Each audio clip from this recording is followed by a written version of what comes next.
18 of the fantasy baseball season.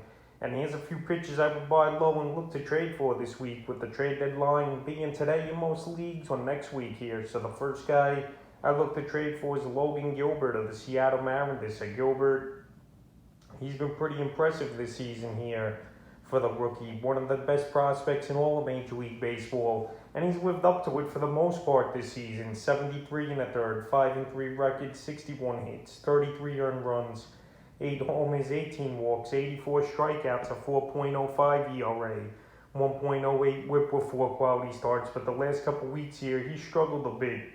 Is Gilbert, 16 and 2/3, 1-1 record, 15 hits, 9 earned runs, 3 homers, 5 walks, 17 Ks, a 4.86 ERA, and a 1.20 whip with a quality start in the time. So Gilbert, decent Seattle Mariners team this season. But the only thing with him, he might be hitting that rookie wall a little here. And he's not really going deep into games, maxing out at about 6 innings over the last 3 or 4 outings here for Gilbert. So July 30th at Texas, 5 2/3, got the win. 6 hits, 4 runs, 2 homers, a walk, 6 Ks, a 6.35 ERA, 1.24 whip. August 4th at Tampa, 5 innings, got the loss. 4 hits, 3 runs, 4 walks, 6 Ks, a 5.40 ERA, a 1.60 whip. And August 10th versus Texas, 6 innings, 5 hits, no decision, 2 runs, a homer, 5 Ks in that one, 3 ERA, and a 0.83 whip with a quality start. So right here, Gilbert, he's going out there, and he's just not going deep into games. He's only got 2 quality starts since July 8th. But I think this kid could definitely turn things around and go deeper into games. He might just be hitting the wall a little, like I mentioned. And right now, I don't think you got to give up much to get him on your fantasy team.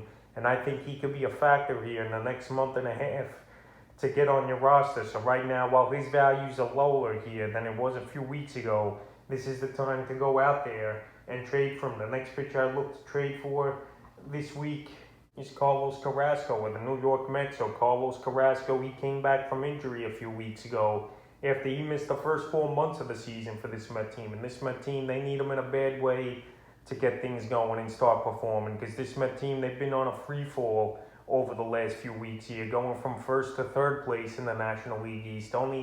Even though they were only a couple games out, so far in the young season for Carrasco, only 9 1/3 under his belt. No wins, no losses yet. 12 hits, 7 earned runs, 2 homers, 2 walks, 9 Ks, 6.75 ERA, and a 1.50 whip. So right here, Carrasco, the last 2 outings, we haven't seen much of him. And right now, he's owned in 75% of fantasy leagues. So some leagues, obviously, he's on your waiver wire. But in a trade, I don't think you got to give up much at all to get him, obviously, with only 9 innings pitched this season. So the last 2 outings for him, August 4th at Miami, 4 1/3, 5 hits, 2 runs, 5 Ks, a 4.15 ERA, and a 1.15 whip. And then a suspended game August 10th. He only went out there in the first inning and gave up a 3-run homer to Juan Soto. 4 hits, 3 runs, a homer, a walk, a 27 ERA, and a 5 whip. So he's actually pretty well rested now. We're only pitching the inning. And his next outing is August 15th versus the Dodgers here. So Carrasco, if this team wants to make the playoffs and get back in it and start making a run, I think he's going to be a big part of it. And right now, like I said, he should be fresh at this time of the year with only 9 innings under his belt. I know the injury was bad for him, but he's back now, and he's a player you could definitely get on the cheap this week. The next pitcher I look to buy low and trade for is Zach Plesac of the Cleveland Indians. So the Indians, obviously, they're in the hunt kind of, but they're really not as well, if that makes any sense. And Plesac this season, he's been up and down. 6-4 record in that 89 1/3. 84 hits, 48 runs, 17 homers, 19 walks, 58 strikeouts, a 4.84 ERA, and a 1.15 whip with 6 quality starts on the season. But the last couple weeks for him haven't been good. 9 innings only pitched, 0-1 record, 12 hits, 10 runs, 3 homers, 3 walks, 6 Ks, a 10 ERA, and a 1.67 whip. So right here, Plesac, another guy like Gilbert, who's just not going deep into ball games right now. He's only going 4 or 5 innings at most over the last 3 or 4 outings for this Indian team. But like I always mention, this AL Central's very weak, and these guys could turn things around quickly versus those weak lineups. And once again, he's going to be at Detroit in tomorrow's ball game, is Plesac, and it wouldn't surprise me to see him go out there and have a good outing. So the last 3 outings for him: July 28th versus the Cardinals, 5 innings, got the win, 7 hits, 2 runs, a homer, giving up a walk, 4 Ks, 3.60 ERA, 1.60 whip. Then August 3rd at Toronto Blue Jays, 5 innings, got the loss, 10 hits, 6 runs, 2 homers given up, 10.80 ERA, and a 2 whip. And then August 8th versus the Tigers, who he's versing tomorrow, 4 innings, no decision, 2 hits, 4 runs, a homer, 3 walks, 6 Ks, a 9 ERA, and a 1.25 whip. So right here, his value is totally low, and fantasy owners are getting tired of him as well, dropping him in 4% of fantasy leagues. So right now, if there's a disgruntled Plesac owner in your league, I would go out there and pull the trigger on a deal to get him, because I think he could turn things around.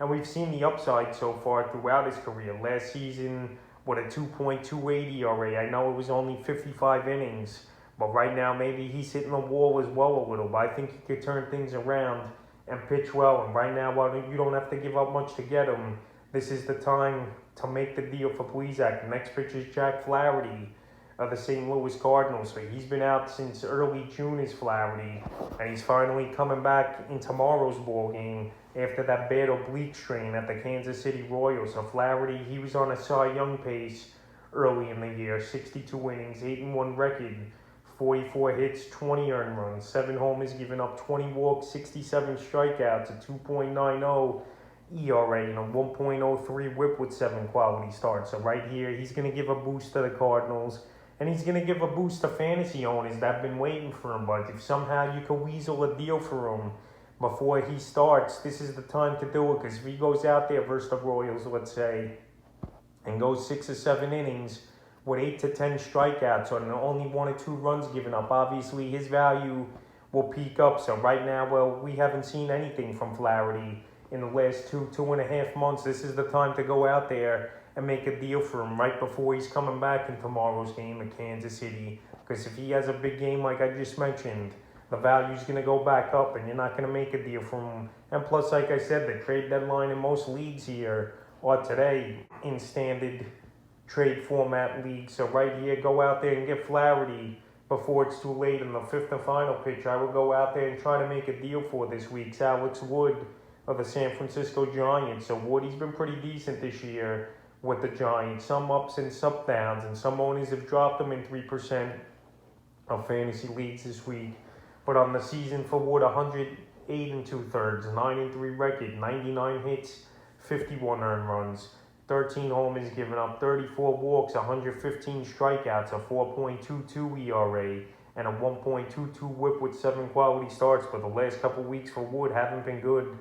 15 innings, no 0-0 record, 19 hits, 13 earned runs, 3 homers, 4 walks, 13 Ks, a 7.80 ERA, and a 1.53 whip. So Alex Wood, he's been getting hit hard pretty much over the last few weeks here, is Wood. But obviously, he's on the best team in the National League right now in the San Francisco Giants, and I think he's going to turn things around. We've seen flashes throughout his career, and he's got a good win-loss record on the year. I know the ERA isn't the greatest at the 4.22, but early in the season he was pitching over his head, where he was a sell-high candidate most of the time, but now he's right in the middle where I think you could buy him low. And like I mentioned, he's been dropped in 3% of leagues this week, but still owned in 71%. So the last few games for Wood, July 31st versus Houston, 5 innings, no decision, 6 hits, 4 runs, 2 homers given up, a walk, 3 Ks, a 7.20 ERA, and a 1.40 whip. August 5th at Arizona, 4 innings, no decision, 7 hits, 4 runs, 3 walks, 5 Ks, a 9 ERA, 2.50 whip. And then August 10th versus Arizona again, 6 innings, no decision, 6 hits, 5 runs, a homer, 5 Ks, a 7.50 ERA, and a 1 whip. So right here, he's gone out there, and he's been struggling, no doubt about it. But I think with the team he's on, I think he could turn things around and get things going. And right now, well, he's pretty much got no big trade appeal. This is a perfect time to get him on your roster. So that's a few pitchers I would look to buy low and trade for right before the trade deadline here in Week 18 of the fantasy baseball season.